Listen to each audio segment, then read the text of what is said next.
യേശുവിന്റെ ഗദരദേശത്തേക്കുള്ള യാത്രയിൽ ഒത്തിരി നിയോഗത്തോടെ യേശു യാത്ര ചെയ്യുക.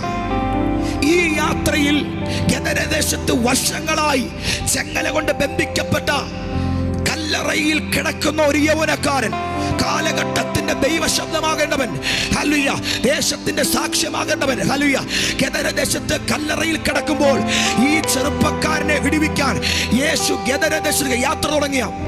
ഈ യാത്ര യേശു തുടങ്ങിയപ്പോൾ മുതൽ ഈ യാത്ര എന്തോ ഒരു പന്തികേട്, എന്തോ ആ യാത്രയിൽ മറ്റൊത്തിരി പടകൾ പോകുന്നുണ്ട്, ഒത്തിരി യാത്രക്കാരുണ്ട്. ഇവർക്കാർക്കുമില്ലാത്ത പ്രതിസന്ധി ഈ പടകിലടിക്കുക. ഞാനൊരു ദൈവശബ്ദം പറയുക, ആർക്കുമില്ലാത്ത പ്രതിസന്ധി നിനക്കുണ്ടെങ്കിൽ ആർക്കുമില്ലാത്തൊരു വിളി നിന്റെ പേരുണ്ട്. എത്ര കാമ്യം പറയാൻ കഴിയും? ആർക്കുമില്ലാത്തൊരു പ്രതികൂലം നിങ്ങൾക്കുണ്ടെങ്കിൽ ആർക്കുമില്ലാത്ത ഒരു ദൈവ പദ്ധതി നിന്റെ മേൽ കിടപ്പുണ്ട്. ഈ പദ്ധതി നിന്റെ മേലുണ്ടെന്ന് എങ്ങനെ തിരിച്ചറിഞ്ഞറിയാമോ? നിന്റെ മേൽ വിളിയുണ്ടെന്ന് എങ്ങനെ തിരിച്ചറിഞ്ഞറിയുമോ? നീ പോകുന്ന പ്രശ്നങ്ങൾ, നീ പോകുന്ന പ്രതികൂലങ്ങൾ, ഇത് വിളിച്ചു പറയും ഇത് തകരാനല്ല, ഇത് ചിലടത്ത് എത്താനുള്ള യാത്രയാ. ഈ യാത്രയിൽ അടുത്തൊത്തിരി ചെറുപടകളുണ്ട്, ഒത്തിരി പടകിൽ ആളുകൾ സഞ്ചരിക്കുന്നുണ്ട്. പക്ഷെ ഇവർക്കാർക്കുമില്ലാത്ത ഒരു പ്രതിസന്ധി. കാറ്റെതിരാകുന്നു, തിരമാലകൾ എതിരാകുന്നു, പടകിനകത്ത് തലിയ വെള്ളം കയറുന്നു, പടക് മുങ്ങുമാറാകുന്നു. അനവധി പ്രതിസന്ധികൾക്കകത്തൂടെ ഈ പടക് പോകുക. എന്നാൽ ഇന്ന് രാവിലെ സ്വർഗം പറയുന്നു, എത്ര പ്രതിസന്ധികൾക്കകത്തൂടെ പോയാലും, എത്ര രോഗത്തിനകത്തൂടെ പോയാലും, ഇന്ന് രാവിലെ നീ വിളിച്ചു പറയുക, വാഗ്ദത്തം ചെയ്തവൻ വിശ്വസ്തൻ. പറ, വാഗ്ദത്തം ചെയ്തവൻ വിശ്വസ്തൻ. പറ, വാഗ്ദത്തം ചെയ്തവൻ വിശ്വസ്തൻ. വാഗ്ദത്തം ചെയ്തവൻ വിശ്വസ്തനായ ദൈവം. ഈ യാത്രയിൽ, യേശു പോകുന്ന ഈ യാത്രയിൽ തുടർമാനമായി ഈ പടകിനകത്ത് പ്രതിസന്ധികൾ കയറി അടിക്കുക. മറ്റാർക്കുമില്ലാത്ത പ്രതികൂലത്തെ കൂടെ ഈ പടക് പോകുക. അവിടെ യേശു അമരത്ത് തല വെച്ച് ഉറങ്ങുക. ഒത്തിരി പ്രതികൂലങ്ങളുടെ നടുവിലും യേശു എഴുന്നേൽക്കുന്നില്ല. ശിഷ്യന്മാർ പറയുന്ന ഒരു കാര്യമുണ്ട്, ഗുരു, ഞങ്ങൾ നശിച്ചു പോകുന്നത് നിനക്ക് വിചാരമില്ലയോ?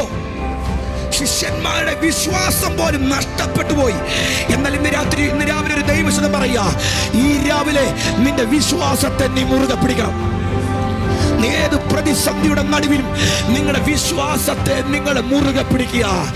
എബ്രായ ലേഖനം 11-ാം അധ്യായം പറയുന്നു, വിശ്വാസം എന്നതോ ആശിക്കുന്നതിന് ഉറപ്പ്, കാണാത്ത കാര്യങ്ങളെ നിശ്ചയം. ഇന്ന് രാവിലെ പരിശുദ്ധാത്മാവ് പറയാൻ പറയുന്നു, ഇനിയും നീ കാണാൻ ഒത്തിരി ദൂരങ്ങളുണ്ട്, ഇനി കാണേണ്ട രാജ്യങ്ങളുണ്ട്, കാണേണ്ട നന്മകളുണ്ട്. ഈ ദിവസങ്ങളിൽ നീ അത് കാണാൻ പോകുക. പിശാചിന്റെ ഏറ്റവും വലിയ പദ്ധതി നിന്നെ ആ ഡെസ്റ്റിനിയിൽ എത്തിക്കത്തില്ല. നിന്റെ സഭയെ ഒരു പരിധിക്കപ്പുറം മുന്നോട്ട് വിടത്തില്ല. നിന്റെ വിശ്വാസ ജീവിതത്തെ മുന്നോട്ട് വിടത്തില്ല. ഈ ബ്ലോക്കുകൾ ഉണ്ടാക്കി നിന്നെ മുന്നോട്ട് വിടത്തില്ല. പല വ്യക്തികളുടെയും ആത്മീക ജീവിതത്തിനകത്ത് ആരാധിക്കുന്നുണ്ട്, പ്രാർത്ഥിക്കുന്നുണ്ട്. പക്ഷേ അവർക്ക് 99% ഹല്ലേലൂയ അവർക്ക് സക്സസ്ഫുള്ളായി എത്താൻ കഴിയുന്നില്ല. എവിടേക്കോ അവർ വിശ്വാസ ജീവിതത്തിനകത്ത് പല പ്രതിസന്ധിക്കകത്തൂടെ പോകുക. ഒരു പരിധിക്കപ്പുറം പോകാൻ പറ്റത്തില്ല. നിന്റെ സ്റ്റഡീസിൽ നിനക്ക് പരിധിക്കപ്പുറം പോകാൻ പറ്റത്തില്ല. നിന്റെ മിനിസ്ട്രിയിൽ നിനക്ക് പരിധിക്കപ്പുറം പോകാൻ പറ്റത്തില്ല. നിന്റെ ബിസിനസ്സിൽ നിനക്ക് പരിധിക്കപ്പുറം പോകാൻ പറ്റത്തില്ല. നിന്റെ ശുശ്രൂഷയിൽ നിനക്ക് പരിധിക്കപ്പുറം പോകാൻ പറ്റത്തില്ല. എവിടേക്കോ നീ എത്താൻ പോകുന്ന ഡെസ്റ്റിനിയെ കുറിച്ച് പിശാചിന് നല്ലതുപോലെ അറിയാം. അതുകൊണ്ട് മോശ ജനിക്കുന്നതിന് മുമ്പ് നിയമങ്ങളെതിരായി ജനിച്ച കുഞ്ഞിന്റെ കുറ്റമല്ല, വളർത്തിയ അപ്പന്റെ അമ്മയുടെ കുറ്റമല്ല. പക്ഷേ പിശാചിനറിയാ, അടുത്തൊരു തലമുറയെ പുറത്തെടുക്കേണ്ടവന് പുറത്തു വരാൻ സമയമായി. സൂതി കർമ്മണികളെ മോശ എന്ന കുഞ്ഞിനെ കൊന്നുകളയാ, ആ പട്ടണത്തിലെ ആൺകുഞ്ഞുങ്ങളെ കൊന്നുകളയാൻ പദ്ധതിയിൽ ഒരുക്കുമ്പോൾ ഇന്ന് രാത്രി ബൈബിൾ ഇങ്ങനെ പറയുന്നു, സൂതി കർമ്മണികൾ എത്തുന്നതിന്റെ മുമ്പ് ഈ സ്ത്രീകൾ തികവോടെ, ഇന്ന് രാവിലെ തികവോടെ നിന്റെ വാഗ്ദത്തം നീ കാണാൻ പോകുക.